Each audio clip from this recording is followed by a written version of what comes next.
Have you ever really stopped to think about the forces working behind the scenes on the jobs and rights of, well, millions of federal employees? Today, we're doing a deep dive into some specific policy changes that weren't just minor tweaks. These had huge ripple effects across the entire federal workforce, really impacted everything. Yeah, we're digging into the big impact of three Trump-era executive orders. That's 13836, 13837, and 13839. We'll look at how they hit federal unions and, how different groups of employees reacted, sometimes in ways you wouldn't expect. Exactly. And our mission here really is to get past the headlines. We want to pull out the key nuggets of knowledge from the sources you've got, the articles, the research, statements from the unions themselves. We're here to help you get a real handle on what these orders meant directly, how they fundamentally shifted things for public servants, not just in theory, but like in their actual day-to-day work lives. Right. Because this isn't just abstract policy stuff, is it? It's about real people, their careers, the very way our government runs. Okay, let's unpack this. So the scene gets set back in May 2018. That's when President Trump issues these three executive orders we mentioned, 13836, 13837, 13839. What were they really trying to do here? What was the goal for federal labor relations? Well, look, the main goal was pretty clear. They wanted to dramatically shift the balance of power, between federal agencies and the unions representing their employees. And they went after three main areas. The key thing to grasp is how they sort of systematically tried to reduce union influence. First off, they aimed to curtail collective bargaining rights. And this wasn't minor stuff. They wanted to shrink the list of things unions could even negotiate about. Plus, they put these really tight deadlines on contract talks, often just a year. And they basically told agencies, hey, if you think an existing contract isn't efficient, go ahead and reopen it. A year. That's fast for complex contracts. It is. The strategy seemed to be, narrow the union's power and speed things up, likely in management's favor. Okay, second big area, limiting official time. That's the paid time federal workers who are also union reps get to spend on union business. The order slapped a cap on that, just 25% of an employee's work hours. And maybe even more importantly, they told agencies to cut off free or cheap government resources for union stuff. Things like office space, computers, travel money. Right. And the White House had a specific justification for that, didn't they? They did. They explicitly said official time went against agency missions, that agencies shouldn't foot the bill for union expenses. But the union saw this, and you can see why, as more than just capping time. It felt like a strategic move to really cripple their ability to even do their job representing members, Yeah. undermining how they resolve issues, prevent lawsuits, that kind of thing. Okay, so bargaining rights, official time. What was the third piece? The third piece was about streamlining discipline and removal procedures, basically making it easier and quicker to fire federal employees, whether for misconduct or supposedly poor performance. For example, they cut the time for performance improvement plans, PIPs, down to just 30 days. And they advised agencies against using progressive discipline, starting with warnings and moving up. They also pushed agencies to try and keep disputes about removals or performance ratings out of the grievance arbitration process, if possible. So faster firing, less process. Pretty much. Yeah. And the insight AFGE, the big union, immediately jumped on was that this wasn't just about efficiency. They saw a real risk of dismantling the merit system itself, creating a culture where managers could fire people unfairly, maybe even for political reasons, which, really hits at the idea of an apolitical civil service. Wow. Okay, so those are some major changes proposed. How did the federal unions react right away? What was the immediate, temperature? Oh, it was immediate and very strong. They basically called them union-busting orders right out of the gate, sweeping attacks. They argued from day one that these orders would chip away at due process, at collective bargaining rights, that they were designed to actively impede employee representation right there in the workplace. They absolutely saw it as an existential threat. Okay, so let's zoom in a bit. What did all this mean for the American Federation of Government Employees, AFGE? You mentioned they're the largest federal union, about 700,000 workers. How did these orders hit their members on the ground? Yeah, for AFGE members, the impacts were very concrete and often felt like a direct punch. Let's take collective bargaining. You had agencies like the VA, Department of Education, EPA. They use these EOs as cover to just unilaterally rewrite or even totally cancel existing union contracts. If talks reached an impasse, management just imposed its own terms. AFGE slammed this, obviously. Said it was a direct attack on the statutory right to bargain rights Congress gave them. Made bargaining feel pretty one-sided. Was contracts just thrown out or rewritten by management? In some high-profile cases, yeah. Then there was official time. AFGE leaders argued these rules would just tie the hands of their union reps, make it incredibly hard to solve workplace problems or defend employees facing discipline. And their main point wasn't just, hey, this is inconvenient for us. They pushed back hard against the White House narrative. They insisted official time actually benefits the public. How so? Benefits the public. Well, they argued it helps resolve disputes before they escalate, improves safety on the job, helps reduce employee turnover, could even improve customer service, and crucially, prevents costly lawsuits down the line.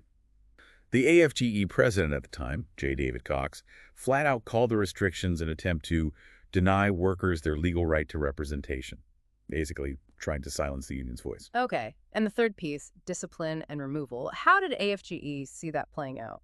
On discipline and removal, they warned it would create this punitive culture. The big worry was empowering managers to fire people arbitrarily, or potentially for political reasons, which again they saw as a fundamental threat to the merit system principles, the idea that federal jobs are based on merit, not politics. Cox used strong language, said the EOs chipped away at due process and allowed for shredding workers' rights. He explicitly linked it to a wider agenda, potentially politicizing the civil service. So AFGE clearly saw this as a multi-pronged attack. But they didn't just complain, right? What did they actually do to fight back? Oh, absolutely not passive. Their response was fast and, frankly, quite forceful. Literally within days of the orders coming out, AFGE, along with about a dozen other unions, filed a federal lawsuit to block them. Cox had that memorable quote, "This president seems to think he is above the law, and we're not going to stand by while he tries to shred workers' rights." Pretty defiant. And did the lawsuit have any immediate effect? It did initially. In August 2018, a U.S. district court actually handed them a big win, struck down major parts of the orders. The judge basically agreed with the unions, saying the EOs interfered with collective bargaining rights protected by law. So a victory. A temporary one. The decision was later vacated on appeal, but importantly, that was based on procedural grounds, like where the case should be heard, not on the actual substance of whether the EOs were legal. But what that lawsuit did achieve was significant delay. It kept the orders from taking full effect for over a year. And AFGE didn't stop there. They ran public campaigns, they briefed Congress, they lobbied lawmakers, which actually resulted in some Republicans joining Democrats in calling for the orders to be rescinded. And they kept filing grievances and unfair labor practice charges at the agency level. Kept the pressure on everywhere. Right, so that constant pressure, legal and political, definitely shaped the conversation. What happened then after the 2020 election? Did that fight pay off? You can say it did. AFGE immediately pushed the incoming Biden administration. They called repealing these EOs a day-one priority to undo the damage. And President Biden delivered. He revoked all three orders right after taking office in January 2021. How did AFGE react to that? They hailed it as a new day of hope for federal workers. Talk about restoring workplace rights and protections. A huge sigh of relief, basically. But, and this is important, AFGE was also quite savvy. They warned that just repealing wasn't enough. The threat wasn't truly gone. They pushed for laws and regulations to make sure, quote, no future president could easily revive such anti-union measures. That foresight, as we'll get into, turned out to be incredibly relevant. Okay, that paints a clear picture for AFGE and, by extension, a lot of the federal workforce under Title V. But you mentioned different groups reacted differently. What about the U.S. Postal Service? USPS is kind of its own beast, right? Operates under a different law, Title 39. Exactly. That's a really crucial distinction to make. The Postal Service operates under Title 39 of the U.S. Code, which covers postal matters specifically. Most other federal agencies and employees fall under Title V. And because of that difference, the 2018 executive orders technically did not apply to postal employees. The government's own personnel office, OPM, confirmed it. Said the orders amend Title V, so, quote, do not apply to the Postal Service. So around 600,000 USPS workers were just exempt. They didn't face the 25% official time cap, the bargaining restriction. Correct. They were spared the direct legal mandates of those specific EOs. USPS just carried on with its usual collective bargaining cycle with its unions. Okay, so postal workers lucked out, legally speaking. But you said their unions like the APWU, the Postal Workers Union, and the NALC, the letter carriers, still had a really strong reaction. Lots of solidarity, sharp criticism. Why get so involved if your members aren't directly hit? Yeah, it's fascinating. Their reaction really highlights a key insight for understanding union dynamics. An attack on one is often seen as an attack on all, especially in the public sector. Their solidarity wasn't just, feeling bad for other workers. It was also strategic. They feared these kinds of policies could spread. You had the NALC president, Frederick Rolando, even though his letter carriers were exempt, calling the orders an outrageous attack on America's civil servants. He explicitly said, NALC stands in solidarity with all the federal unions. And Mark Diamondstein, the APWU president, was even more forceful. He warned, sure, postal workers might be carved out this time, but make no mistake, postal workers will not be spared from this administration. War on workers. He used some pretty blunt language, too, didn't he? Extremely blunt. He called the EOs part of an ongoing assault on all workers. And then he made that really stark comparison, likening the strategy to Hitler and the Nazi Party's playbook, specifically referencing how the Nazis dissolved trade unions in Germany in the 1930s. Very strong words. Wow. So beyond the strong words, did they take action? They absolutely did. APWU and the other postal unions actively backed AFGE's fight. They encouraged their own members to call Congress, to show up at rallies and demonstrations. There was a genuine fear that if these anti-union policies took root in the main federal sector, USPS could easily be the next target. And remember, this was happening around the same time Trump set up that task force to look into USPS finances, which already had unions worried about potential cuts to pay and benefits. So the EOs felt like part of a broader hostile environment. I see. So self-interest played a role, too. Definitely. Yeah. Then, after Trump, when Biden repealed the EOs, the postal unions applauded it. But like AFGE, they stayed watchful. In fact, just this year, 2025, with a new administration back in power and moving to impose strict limits again, the APWU quickly reaffirmed its commitment to fight any, quote, dictatorial actions targeting unions. They saw the pattern. So for the USPS unions, it was less about immediate impact and more about the principle, the solidarity, and maybe a healthy dose of we could be next. Precisely. They weren't directly hit by those specific 2018 orders, but they jumped right into the political and, you could say, moral battle. It was solidarity, yes, but also smart self-preservation. That solidarity is definitely a powerful theme. But what happens if a group doesn't have those strong legal protections like the postal unions or even the Title V rights AFGE was defending? This brings us to the Transportation Security Administration screeners, the TSOs. You said their story became a kind of rallying cry. What made their situation so different, so vulnerable? Yeah, the TSA story is critical because it highlights what happens at the sharp end when rights aren't legally locked down. Their status is unique and frankly was precarious from the start. When the TSA was created after 9/11, the law, the Aviation and Transportation Security Act, explicitly denied TSOs the right to collective bargaining. Full stop. No union rights initially. None at all. So they couldn't form a union or negotiate. Not initially. It wasn't until 2011 that they were granted limited bargaining rights. But here's the catch. It was done administratively by a policy decision within DHS and TSA. It wasn't written into the main federal labor law, Title V. They weren't covered by the Federal Labor Relations Authority, the FLRA, which oversees federal labor relations. So their rights existed purely based on agency policy, not statute. Exactly. Which made AFGE Council 100, the union representing TSOs, incredibly vulnerable to shifts in political winds or agency leadership. Now, technically, the 2018 executive orders didn't directly apply to TSA either because TSOs weren't under the Title V bargaining system those EOs mended. But the whole anti-union spirit of those orders, that definitely seemed to influence how TSA management dealt with the union. It signaled a general hostility. Okay, so even though the EOs weren't the direct legal instrument, the overall message from the top seemed to filter down to TSA. How did that play out for TSO union reps on the ground during those years? You definitely saw the impact. TSA management kept very tight reins on union representation for TSOs. Remember, we're talking about a workforce of over 40,000 people at airports nationwide. Initially, TSA policy only allowed 2 TSOs nationwide to be full-time union officials. 2. They eventually increased it slightly to 12. But still, for 40,000 plus workers, that's incredibly minimal. 12 people for the entire country. Wow. Yeah, and TSA management seemed to follow the administration's lead in scrutinizing any union activity closely. They required reports similar to what the EOs mandated for other agencies. Union locals reported real struggles just getting basic access, finding meeting space, sometimes having to meet with employees they represented in break rooms, or even off airport property. It clearly reflected that broader anti-union message. So what could AFG do for the TSOs under those conditions? Well, AFGE's TSA Council didn't just sit back. They joined the main AFGE lawsuit challenging the 2018 executive orders, even though they weren't directly covered, to show solidarity and be part of the fight. And their main push for years was lobbying Congress. They desperately wanted TSOs moved under the standard Title V labor law like most other federal workers. give them stable statutory rights. Did they succeed with that push? Eventually, yes. It was a long fight, but they finally achieved it in the 2022-2023 timeframe. That legislative change paved the way for a new, much more comprehensive union contract for TSOs, which was negotiated in 2023.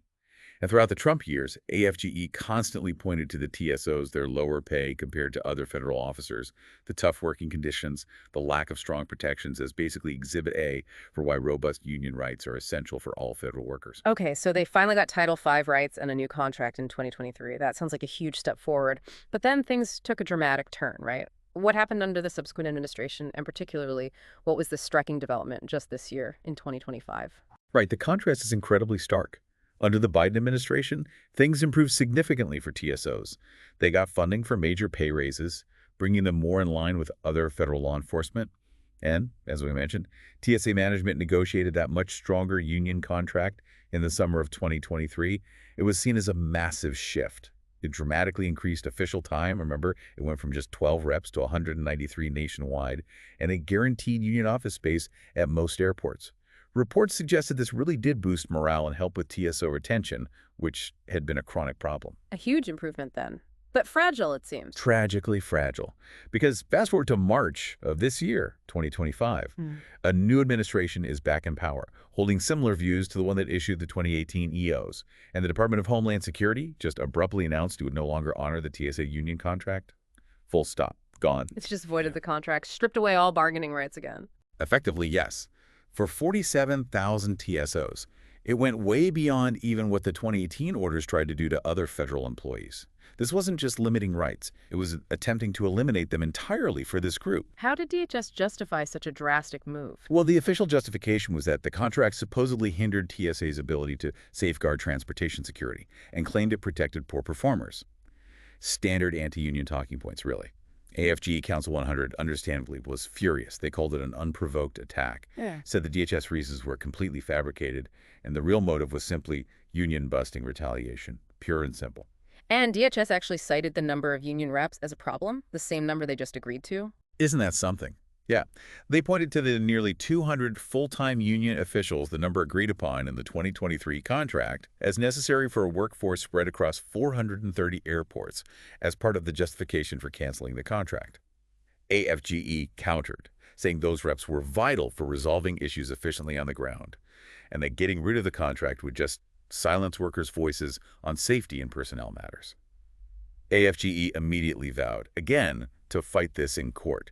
And the move drew widespread condemnation, not just from unions, but from lawmakers, too, who saw it as a dangerous overreach and a terrible precedent. It really drives home the point, doesn't it? Because the TSOs had the weakest legal footing, relying on policy, not law, for so long, the administration could ultimately go much further against them, just wipe the slate clean once they had the chance. Absolutely. It perfectly vindicated AFGE's long-held argument. No federal workers should have their rights depend on the whims of agency policy or political shifts. They need stable, legally codified rights. And that fight for the TSOs is still playing out right now. Very much so. It's ongoing. Okay, we've covered a tremendous amount of ground here in this deep dive. We've looked at those Trump-era executive orders, the clear attempt to reshape federal labor relations, the really determined resistance from the unions, especially AFGE, and then these starkly different stories for groups like the Postal Service versus the TSA screeners. Yeah, so just to quickly recap the key takeaways for you listening, those 2018 EOs were a major broad push to cut back federal union power-hitting bargaining, official time, and discipline rules. The federal unions, led largely by AFGE, fought back hard, legally and politically. They managed to delay the EOs and eventually got them repealed under the next administration. We saw groups like the USPS unions, even though they weren't directly covered, jump in with strong solidarity because they saw the bigger threat to all organized labor. And then critically, the TSA story. TSOs had the fewest legal protections, making them vulnerable. Their experience, culminating in their contract being totally voided this year, really shows how fragile rights can be when they're just based on policy, not law. And the fact that unions are still fighting these battles underscores how vital those codified rights are and just how persistent this struggle over worker representation and due process is within the federal government. Absolutely. So hopefully you now have a much deeper sense of the specifics, the nuances, the real-world examples behind these complex policy fights. And maybe just one final thought to leave you with, something to mull over based on everything we've discussed. Thinking about what happened this year with the TSA contract just being terminated like that, what does it mean for the stability, for the apolitical nature of our civil service if union protections can be wiped away so easily? And maybe more fundamentally, how does this constant back and forth, this push and pull over worker rights, ultimately affect the government's ability to just do its job effectively for you, the public? Really important questions to consider. Thank you for joining us on this deep dive. We hope you'll keep reflecting on them.